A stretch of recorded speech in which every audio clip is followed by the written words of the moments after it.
Hey everyone, Aqua Alex here. Today I'm going to talk to you about my experience in the saltwater aquarium hobby. This is a viewer requested topic and I'm here delivering the goods to my viewers.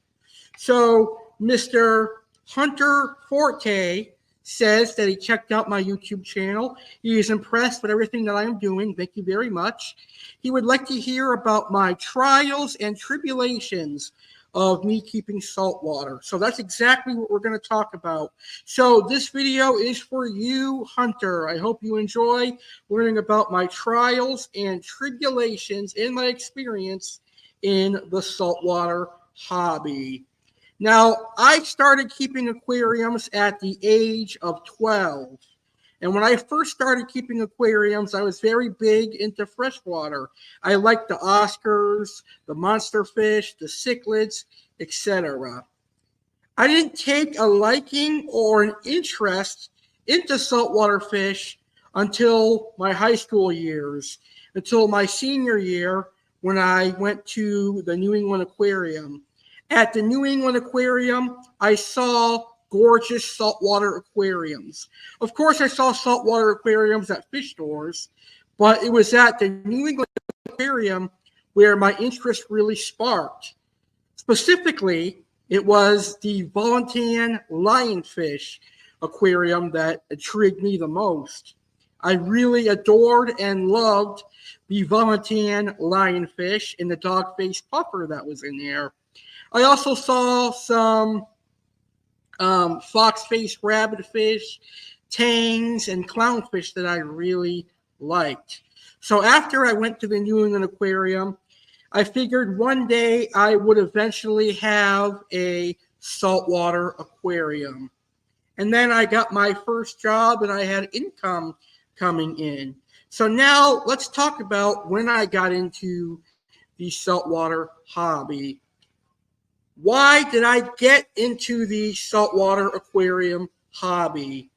I entered the saltwater aquarium hobby when I was about 20, 21, maybe 22. It was a couple of years ago. So when I entered the saltwater aquarium hobby, I was working and I had a steady income. So I was able to afford entering the saltwater aquarium hobby. The reason I entered the saltwater aquarium hobby was because where I was living, Western Massachusetts, saltwater was increasingly popular. And a lot of the fish stores were either transferring over to saltwater only or they were decreasing their freshwater selection. So as an aquarium hobbyist, you have to move along with the trend. So it always was a dream for me to also have a saltwater aquarium. So that is also what led to me getting into the saltwater aquarium hobby. So I talked to one of my local fish store owners who was really knowledgeable about the saltwater hobby. And I said, hey, do you think I could be a successful saltwater aquarium hobbyist? And he said, absolutely. And he talked me through things that I needed for saltwater and gave me some advice on keeping saltwater. So my very first saltwater aquarium was a 29-gallon, and I set that up. I cycled it. They helped me through the whole entire process, and I began keeping my very first saltwater fish, which were a pair of Darwin black and white clownfish and a diamond goby and a couple of other fish. And then from there on out, it was set. I was a saltwater aquarium hobbyist. Then I eventually turned my 4-foot, 120-gallon aquarium into a saltwater tank. And then I did a 55-gallon saltwater tank. I really, really enjoy keeping saltwater aquariums. I kept saltwater aquariums for about 3 years before I went back into full freshwater. And then I had another saltwater aquarium after that, and I really, really liked it. So let's talk about my experience keeping saltwater. What were my trials and tribulations keeping saltwater aquariums? You know, for the most part, I was a very successful saltwater aquarium hobbyist. Now, I am not the perfect saltwater aquarium hobbyist. I did make several mistakes along the way, but I learned from those mistakes. Let me tell you the very first mistake that I made. It was with my 4-foot, 120-gallon saltwater tank. And I should have known this, but I don't know, it happened.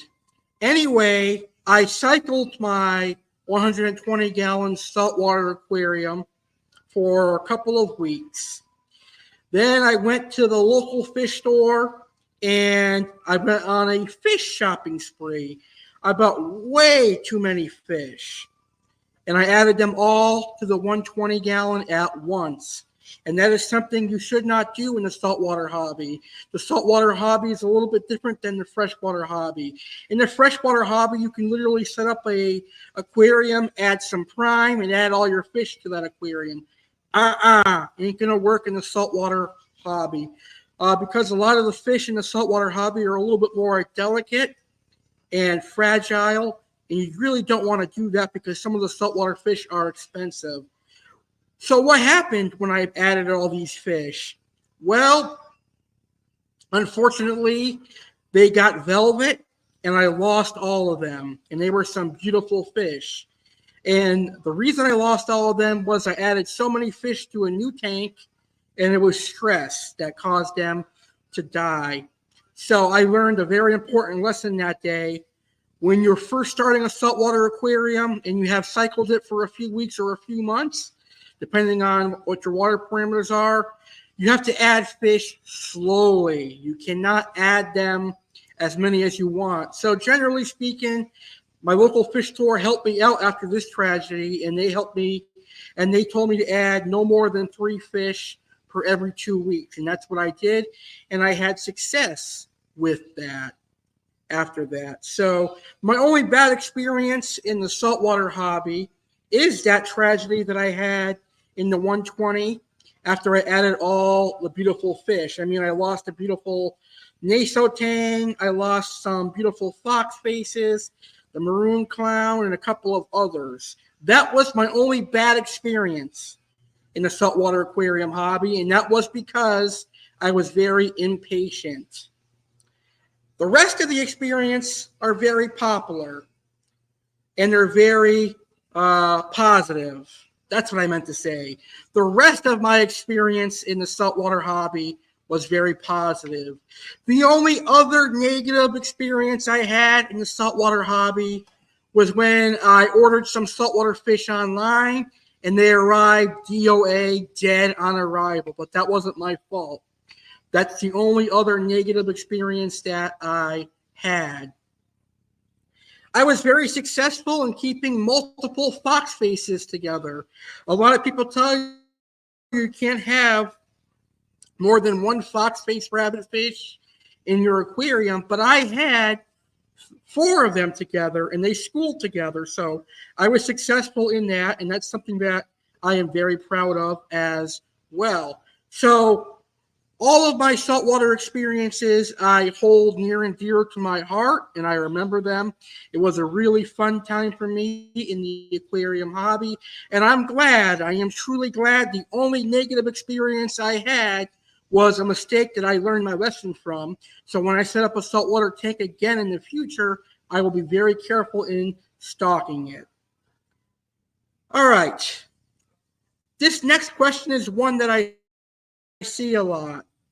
Is saltwater expensive? Is the saltwater aquarium hobby expensive? I'm going to be blunt with you. Yes, it can get expensive, especially now with inflation. I can only imagine what the cost of salt is now, because remember, you need salt for saltwater. You also need a plethora of other aquarium equipment that you don't need for freshwater. You need a hydrometer definitely to check the saltwater level, the salinity of your aquarium. You definitely need some good filtration, a protein skimmer. All of that stuff adds up. And the fish are really expensive as well because, like I said earlier, a lot of them are fragile and a lot of them can die.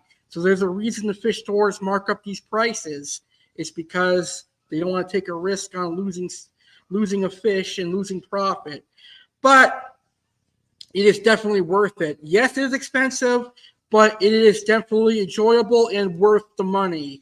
I will definitely have saltwater again, and I definitely will enjoy the saltwater hobby. Is saltwater difficult? This is tough to answer. I would say it's not really difficult. It is much different. There are steps you have to take that is completely different than freshwater. For example, you have to check the salinity of your new tank water that you're going to use when you're doing water changes.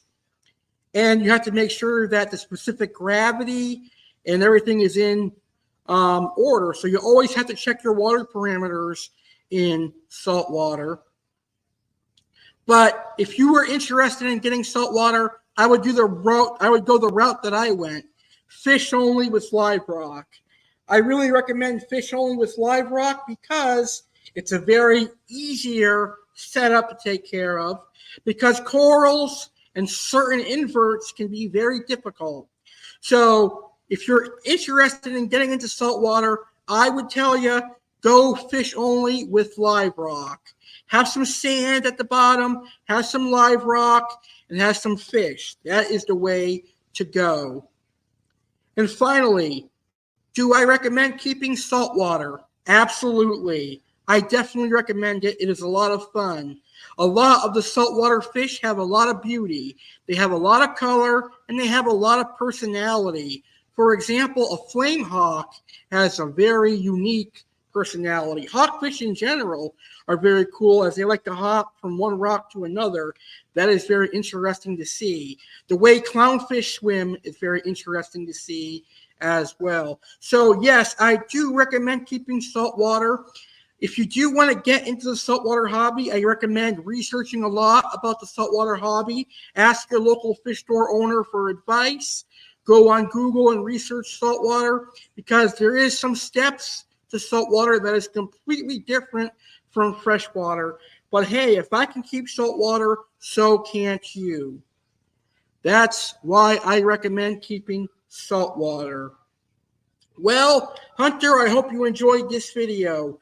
Please like this video if you enjoyed it. If you have any questions, post them in the comments. And definitely, I appreciate your view. Thank you guys for watching. I hope you enjoyed this video.